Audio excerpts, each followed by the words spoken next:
ಮಂಡ್ಯ ಜಿಲ್ಲೆಯಲ್ಲಿ ನಡೆಯಲಿರುವ 87 ಭಾರತ ಕನ್ನಡ ಸಾಹಿತ್ಯ ಸಮ್ಮೇಳನದಲ್ಲಿ ಆಹಾರದಲ್ಲಿ ಅಸಮಾನತೆಯನ್ನು ಅಂತ್ಯಗೊಳಿಸಿ ಬಾಡೂಟಕ್ಕೆ ಅವಕಾಶ ನೀಡಬೇಕು ಎಂದು ಕನ್ನಡ ಸಾಂಸ್ಕೃತಿಕ ಪರಿಷತ್ ರಾಜ್ಯಾಧ್ಯಕ್ಷರಾದ ಎಸ್.ಕೆ. ರಾಜುಗೌಡ ಆಗ್ರಹ ಪೂರ್ವ ಮನವಿ. ಇದರ ಬಗ್ಗೆ ಟಿ. ನರಸೀಪುರದ ಸರ್ಕಾರಿ ಅತಿಥಿ ಗೃಹದಲ್ಲಿ ಮಾತನಾಡಿದ್ದು, ಸಿದ್ದರಾಮಯ್ಯ ಮುಖ್ಯಮಂತ್ರಿಗಳು ಬಾಡೂಟದ ಪರವಾಗಿ ಇದ್ದಾರೆ. ಆಹಾರದಲ್ಲಿ ತಾರತಮ್ಯ ಇರಕೂಡದೆಂಬ ನಿಲುವನ್ನು ಅನೇಕ ಬಾರಿ ವ್ಯಕ್ತಪಡಿಸಿದ್ದಾರೆ.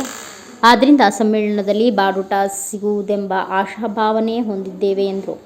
ಯಾರೋ ಕೇಳ್ತಿದ್ದಾರೆ ಅನ್ನುವ ಉದ್ದೇಶಕ್ಕೆ ಬಾಡೂಟ ನೀಡಬೇಕೆಂದಲ್ಲ. ಕಳೆದ 86 ವರ್ಷಗಳಿಂದ ಆಹಾರದ ವಿಚಾರವಾಗಿ ಆಗುತ್ತಿದ್ದ ತಾರತಮ್ಯದ ಬಗ್ಗೆ ಪ್ರಶ್ನೆ ಮಾಡಿರಲಿಲ್ಲ. ಈಗ ಪ್ರಶ್ನೆ ಎಂದಿರುವುದರಿಂದ ಸಮ್ಮೇಳನದಲ್ಲಿ ಬಾಡೂಟ ನೀಡಿ ಆಹಾರದ ತಾರತಮ್ಯ ತೊಲಗಿಸಬೇಕು ಎಂದು ಒತ್ತಾಯಿಸಿದರು. T S. Shashikant, NKS TV4 news.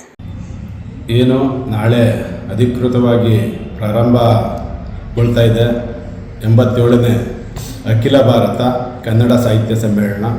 ಆ ಒಂದು ಸಮ್ಮೇಳನಕ್ಕೆ ಅಭೂತಪೂರ್ವವಾಗಿ ಯಶಸ್ವಿಯಾಗಲಿ.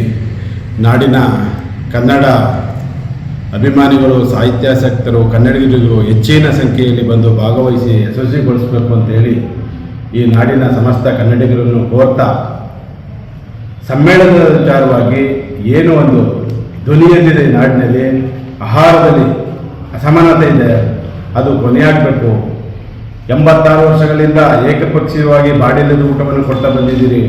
ಇದು ಒಂದು ಕಡೆ ಸಸ್ಯಾಹಾರವನ್ನು ಅದನ್ನೇ ಗ್ರೇಟ್, ಮಾಂಸಾಹಾರ ಗ್ರೇಟ್ ಅಲ್ಲ ಅನ್ನೋ ದಿಕ್ಕಿನಲ್ಲಿ ಸಮಾಜಕ್ಕೆ ಸಂದೇಶ ಹೋಗುತ್ತೆ. ಹಾಗಾಗಿ ಈ ವ್ಯವಸ್ಥೆಯನ್ನು ತೊಡೆದಾಕಬೇಕು.